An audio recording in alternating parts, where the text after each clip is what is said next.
Sir గౌరవ సభ్యులు గంగుల కమలాకర్ గారు, బీర్ల ఎలయ్య గారు, పాయల్ శంకర్ గారు, శంకరయ్య గారు, అక్బరుద్దీన్ గారు, వాకిలి శ్రీయార్ గారు, కూనంనేని సాంబశివరావు గారు, ఆది శ్రీనివాస్ గారు, కాలేరు వెంకటేశ్వర గారు, అదేవిధంగా కేటీ రామారావు గారు మాట్లాడిన దానికి సంబంధించి ప్రప్రథమంగా ముందు ఈరోజు నిజంగా ఈ శాసనసభ తెలంగాణ రాష్ట్ర ఏర్పాటుకు సంబంధించి జరిగిన తర్వాత ఒక పెద్ద నిర్ణయం తీసుకొని ఈ రాష్ట్రంలో మేము ఎవరికి వ్యతిరేకంగా ఇది నిర్ణయం తీసుకునేది కాదు అధ్యక్ష. ఈ రాష్ట్రంలో ఉన్నటువంటి గౌరవ మా శాసనసభ్యులు బలహీన వర్గాలకు సంబంధించిన శాసనసభ్యులు సంఖ్య ఎక్కువ ఉండాలి, న్యాయం జరగాలి, పిల్లల ఆర్థిక విద్య రాజకీయ అన్ని రకాలు పెరగాలనే ఆలోచన మిగతా అన్ని రాజకీయ పార్టీలు చెప్పినట్టుగానే మేము కూడా ఒక చిత్తశుద్ధితోటి ఈరోజు ఈ కార్యక్రమం తీసుకున్నాం. తప్పకుండా అందరూ కూడా దీనికి మద్దతు ఇచ్చినారు, వారందరికీ కూడా ప్రత్యేకించి ధన్యవాదాలు. కానీ ఇందులో కొన్ని అంశాలకు సంబంధించి వారు లేవనెత్తినప్పుడు వారికి జవాబు చెప్పి ప్రభుత్వం తరఫున అందరి సహకారం అడుగుతాను. ఒకటి స్పష్టంగా చెప్తాను, ఇది విధి విధానాలకు సంబంధించి గౌరవ శాసనసభ్యుల్ని కావచ్చు, ఇందులో న్యాయం జరగాలి బలహీన వర్గాలకు అనేటువంటి ఆకాంక్షించే వాళ్ళు కావచ్చు, రాజకీయ పార్టీలు కావచ్చు, అందరికీ కూడా సహకారం తీసుకుంటూ ఎక్కడ కూడా వివక్షపూరితంగా ఏదో రాజకీయపరమైన అంశాలను తీసుకొని పోయేది. ఇది బలహీన వర్గాలకు న్యాయం జరగాలనేటువంటిది మా పార్టీ ఆకాంక్ష, మా ప్రభుత్వం ఆకాంక్ష అనే మాట సందర్భంగా మనం చేస్తున్నాం అధ్యక్ష. ఈరోజు చాలా మాట్లాడుతారు చట్టం గురించి సంబంధించి, చట్టం చేయాలి. నాకు ఆశ్చర్యం అనిపించింది అధ్యక్ష, రాజకీయంగా తర్వాత మాట్లాడతాను. ముందు మీరు ఎవరైనా తెలుసుకోమని చెప్తాను. నేను గౌరవ ఇక్కడ కూడా వెంకటేష్ అన్న న్యాయవాది ఉన్నారు, లేదా గౌరవ సభ్యులు 2011 ఢిల్లీలో కేంద్ర ప్రభుత్వం చేసింది, ఆనాడు యూపీఏ ప్రభుత్వం, నేను కూడా సభ్యుడిని. అప్పుడు ఏర్పడినటువంటి కేంద్ర ఓబీసీ పార్లమెంటరీ కమిటీలో సభ్యుడిగా దాదాపు దేశంలో ఉన్న 20 రాష్ట్రాలు తిరిగే అవకాశం వచ్చింది.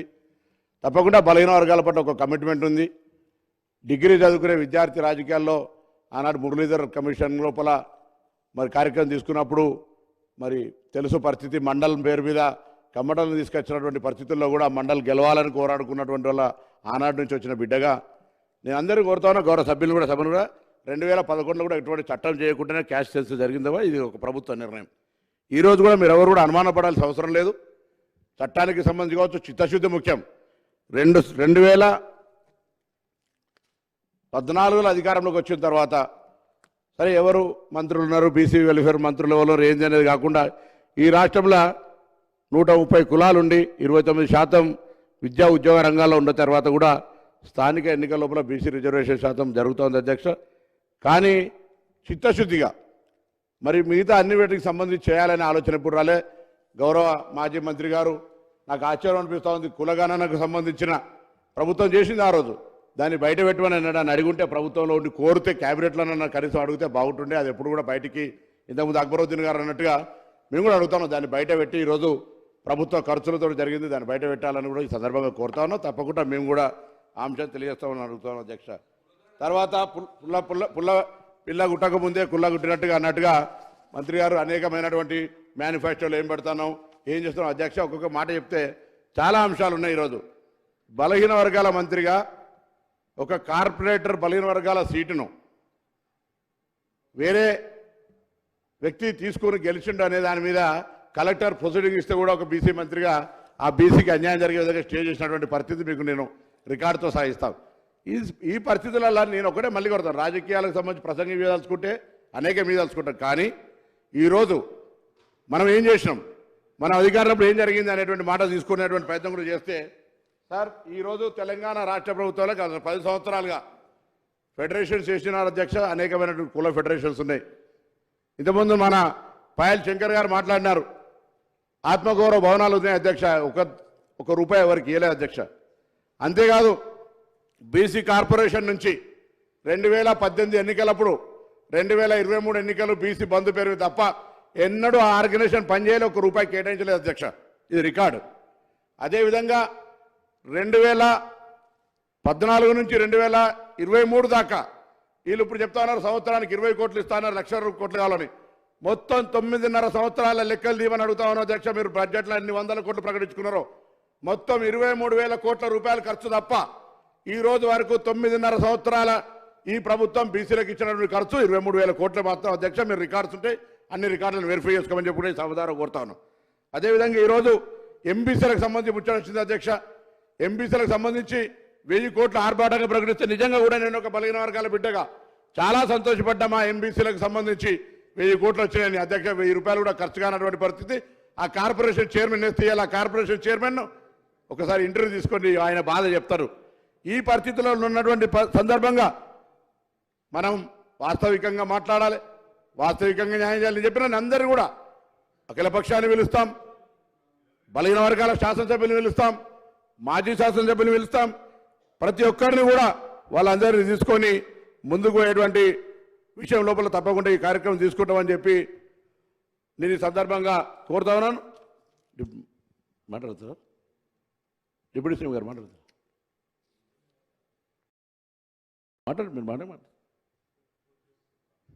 మీరు మాట్లాడతారా? తర్వాత ఈరోజు కులగణనకు సంబంధించి మేము అడుగుతున్నాం అన్ని ఇంటింటికి 2011లో చేసినప్పుడు ఈరోజు అక్కడ అప్పుడు ఇక్కడ గ్రామీణాభివృద్ధి శాఖ చేసింది అధ్యక్ష. నేను మీ అందరు సలహాలు తీసుకుంటాను, ఏ విధంగా చేస్తే బాగుంటుంది, పెరిగిన సాంకేతికతను ఏ విధంగా ఉపయోగించుకోవాలి, ఇంటింటికో ఏ విధమైనటువంటి సమాచారాన్ని సేకరించాలి. మేము ఒక్కలమే ఏదో ప్రభుత్వాన్ని రహస్యంగా గోప్యంగా చేసుకునేది కాదు అధ్యక్ష. ఇది తప్పకుండా అందరి సలహాలు మరొకసారి మీ అందరికి విశ్వాసం కలిగజేస్తా ఉన్నా. ప్రభుత్వంలో మా దగ్గర ఒకవేళ మేము ఏదైనా తీసుకునే నిర్ణయం అటు ఇటు జరిగితే మా దగ్గర ప్రశ్నించేటువంటి హక్కు కూడా ప్రశ్నిస్తుంది అధ్యక్ష. మేము మా యొక్క వర్గాల న్యాయం కోసం అటువంటిది గతంలో లేకపోవచ్చు కాబట్టి అట్లనే జరుగుతుంది అనుకుంటే పొరపాటు అధ్యక్ష. తప్పకుండా కుల గణనలకు సంబంధించి బలహీన వర్గాలకు న్యాయం జరగాలనేటువంటి అంశం మీద తప్పకుండా సాంకేతికత 2011లో చేసినటువంటి అంశంగా ఏ విధంగా చేస్తే, దీనికి ఏ కమిషన్ చేస్తే, ఏ సంస్థ ద్వారా చేస్తే అనేటువంటి అన్ని అంశాల మీద మిమ్మల్ని విధి విధానాలను సాలుగా తీసుకుంటాం. బయట చెప్తా ఉన్నారు అక్కడ ఆ రాష్ట్రంలో స్టే వచ్చింది, ఎక్కడ ఏం స్టే రాలేదు అధ్యక్ష, మీరు కూడా వెరిఫై చేసుకోండి. అక్కడ సంబంధించిన అంశాల మీద ఇయ్యాలని వరకు కూడా ఎక్కడ కూడా చట్టపరంగా అక్కడ ఉండబడేటువంటి పరిస్థితి లోపల ఏడ కూడా బీహార్ కావచ్చు, ఆంధ్రప్రదేశ్ కావచ్చు, కర్ణాటక రాష్ట్రాలు కూడా ఎక్కడ కూడా చట్టమో లేకపోతే ఇంకోటి చేయలేదు అధ్యక్ష. ఈరోజు తప్పకుండా సుప్రీంకోర్టు లోపల స్థానిక సంస్థలకు సంబంధించిన రిజర్వేషన్ల ఇష్యూలలో కోర్టు కేసులు నడిచినాయి అధ్యక్ష. దాని ట్రిపుల్ టెస్ట్ పేరు మీద ఆ యొక్క రాష్ట్రాల ప్రకారం ఇవాళ గుజరాత్లో 35% రిజర్వేషన్ ఉంది అధ్యక్ష బీసీలకు. ఆ విధంగా అనేక కార్యక్రమాలు జరుగుతూ ఉన్నాయి. నేను బీజేపీ సభ్యులను కావచ్చు, టీఆర్ఎస్ సభ్యులను కూడా అందరినీ కూడా కోరుతా ఉన్నా. ఈరోజు మా పక్ష సభ్యులను కూడా అవసరమైతే ఒకవేళ ఎక్కువ శాతాన్ని ఏ విధంగా ఎంచుకోవాలో పక్క తమిళనాడు రాష్ట్రంలో, ఎందుకంటే గౌరవ ముఖ్యమంత్రి గారు గతంలో సకల జిల్లా సర్వే చేసినప్పుడు అంతకుముందు 86-90% ఉంది. అవసరం ఎందుకు చేయరు, రాజ్యాంగాన్ని అర్థమని మాట్లాడినటువంటి మాటలు ఈ సందర్భంగా జ్ఞాపకం ఉంది అధ్యక్ష. తప్పకుండా ఎవరు కూడా 100 సంవత్సరాలు బతికే అంతకంటే ఎక్కువ లేదు ఉన్నప్పుడు మేము ఆనాడు పార్లమెంటు సభ్యుడిగా అయినాడు తెలంగాణ సాధనకు సంబంధించి ఏ విధంగానైతే ఒక చరిత్రలో తెలంగాణ రాష్ట్రం ఏర్పడడానికి మా బాధ్యత నిర్వహించడం. ఇవాళ ఈ చట్టసభలో ఒక బలహీన వర్గాల బిడ్డగా, బలహీన వర్గాల శాఖ మంత్రిగా గతంలో ఎవరు ఏం చేసిరు అనేటువంటి దాని చర్చ కంటే ఎక్కువ కూడా మేము రేపు పొద్దున పారదర్శకత్వంగా చరిత్రలో ఈ కాంగ్రెస్ పార్టీ బిడ్డగా, కాంగ్రెస్ పార్టీ మా నాయకుడు రాహుల్ గాంధీ గారు తీసుకున్న నిర్ణయాన్ని ముందుకు తీసుకుపోయేటువంటి కార్యక్రమం లోపల ఎక్కడ కూడా ఎవరికి అనుమానం లేకుండా చేస్తామనేటువంటి మాట మీ ద్వారా సభకు ఈ యొక్క తెలంగాణ ప్రజానికాన్ని చెప్పేటువంటి ఒక ప్రయత్నం చేస్తున్నాం అధ్యక్ష. మా మీద ఎటువంటి అనుమానం పడే అవసరం లే, మాకు చిత్తశుద్ధి ఉంది. ఇలా అధికారంలో ఉన్నటువంటి భారతీయ జనతా పార్టీ బలహీన వర్గాల మంత్రి అంటారు అధ్యక్ష. వాళ్ళెన్నడూ కూడా ప్రధానమంత్రిగా ఉన్నటువంటి ఆయనను అనేక వందల సార్లు ఇవాళ గౌరవ కేటీ రామారావు గారు చెప్పినటువంటి ఆర్ కృష్ణయ్య గారు రాజ్యసభ సభ్యులుగా బలహీన వర్గాల నాయకత్వం ఢిల్లీ కేంద్రంగా అనేక సందర్భాల్లో ధర్నాలు చేసి మేము కూడా అనేక సందర్భాల్లో రిప్రజెంట్ చేసి ఒక మంత్రిత్వ శాఖ ఏర్పాటు చేయలే. ఆనాడేమో సరే ఎస్సీ ఎస్టీ బీసీలకు సంబంధించిన ఒక మంత్రిత్వ శాఖ ఉండే, ఇవాళ ఆనాడు డాక్టర్ ఎంబీబీఎస్ ఉంటే సరిపోతుండే, ఇవాళ స్పెషలైజేషన్ వచ్చేది, సూపర్ స్పెషాలిటీ వచ్చింది. అట్లనే ఇవాళ కూడా శాఖలలో మాకు న్యాయం జరగాలని అడుగుతున్నప్పుడు అవసరానికి అనుగుణంగా శాఖలు ఏర్పాటు చేయాల్సినటువంటి బాధ్యత వాళ్ళు చేయలే. కానీ ఈ బీసీలకు ఇచ్చి తప్పకుండా ఇవ్వాలి. కానీ ఎక్కడ కూడా బీసీల పరంగా అన్యాయం జరిగేటువంటి పరిస్థితి ఉండదు అధ్యక్ష. ఈరోజు రాష్ట్రంలో వాళ్ళు బీసీ ముఖ్యమంత్రి ఎజెండా తీసుకున్నారు, కానీ ఇక్కడ ఫ్లోర్ లీడర్ కూడా బీసీని వేయలేకపోయారు. ఉన్న బీసీ ప్రెసిడెంట్ని తీసేసినారు. దాని తర్వాత ఇలా ఇప్పుడు కూడా అడుగుతా ఉన్నా, ఈ తెలంగాణ బీసీల అభ్యున్నతికి కేంద్రం నుంచి ఏం సహకారం చేస్తారో సహకారం చేయండి. మేము తప్పకుండా ఈరోజు అదేవిధంగా నిధులకు సంబంధించి ఈ యొక్క సర్వే చేయడానికి నిధులకు సంబంధించినటువంటి ప్రశ్న కూడా ఉత్పన్నమైంది. తప్పకుండా ఇప్పటికే అవసరమైతే ఎంతైనా కానీ ప్రభుత్వం వెనుక పోమనేటువంటి మాట క్యాబినెట్ లోపల చర్చ చేయడం జరిగింది. ఇన్ ప్రిన్సిపల్గా 150 కోట్లకు సంబంధించి కూడా అంగీకారం కూడా తెలిసిందనే మాట ఈ ద్వారా సభ ద్వారా మీ ద్వారా సభ చెప్పేటువంటి ఒక ప్రయత్నం చేస్తా ఉన్నాం అధ్యక్ష. దాంతో పాటుగా ఈరోజు ఆనాడు రాజీవ్ గాంధీ గారు లోకల్ బాడీలో కావచ్చు, ఇక్కడ మరి చెన్నారెడ్డి గారు కావచ్చు, అందరూ ఒక బలహీన వర్గాలకు సంబంధించి న్యాయం జరగాలని ఆలోచనతో కాంగ్రెస్ పార్టీ ముందు నుంచి కూడా కార్యక్రమం జరుగుతుంది అధ్యక్ష. ఈ రోజు కూడా మళ్ళొక్కసారి మేము ఒకటే కోరుతాం, తప్పకుండా ఏది ఏమైనా ఈరోజు బలహీన వర్గాలకు న్యాయం జరగాలి. ఇంతకుముందు గౌరవ సభ్యులందరూ చెప్పినట్టుగా మేమెంతో మాకంతా జరగడానికి సామాజికంగా ఆర్థికంగా కుల సర్వేకి సంబంధించినటువంటి ప్రభుత్వం తీర్మానం పెడుతున్నటువంటి సందర్భం లోపల మీరందరూ కూడా మరి ముందుకు తీసుకుపోయే ప్రయత్నం చేయాలి. ఆ విధంగా మనం చర్చ చేసుకుంటే మీరేమి హామీలు ఇచ్చారు, మేమేమి హామీలు ఇచ్చారు అనేటువంటి మాట చర్చ కంటే ఎక్కువ కూడా ఈరోజు ఒక బాధ్యత గల ప్రతిపక్షంగా ఉరుకుతున్నని కాలడం పెట్టి వడగొట్టుడు కాదు, మీరు ఊకే అదో ఏదో కారణం చెప్పడం కాదు, మీరేం నిర్మాణాత్మక సలహాలు చెప్తారో చెప్పండి.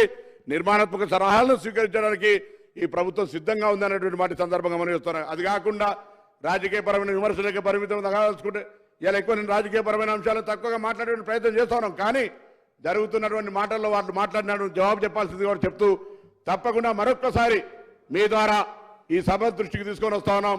దయచేసి అందరూ కూడా, ఇంతకుముందు నేను గౌరవ అక్బరుద్దీన్ ఓవైసీ గారు మాట్లాడినప్పుడు చెప్దాం అనుకున్నా, సార్ ఇలా బీసీల హక్కుల కోసం కొట్లాడుతూ ఉంటుంటే వాళ్ళకి సంబంధించిన సమస్యలు ఎత్తుతా ఉన్నాం, మేము అద్దనలేం, వాళ్ళకి అనేక సందర్భాల్లో సమయం దొరుకుతుంది.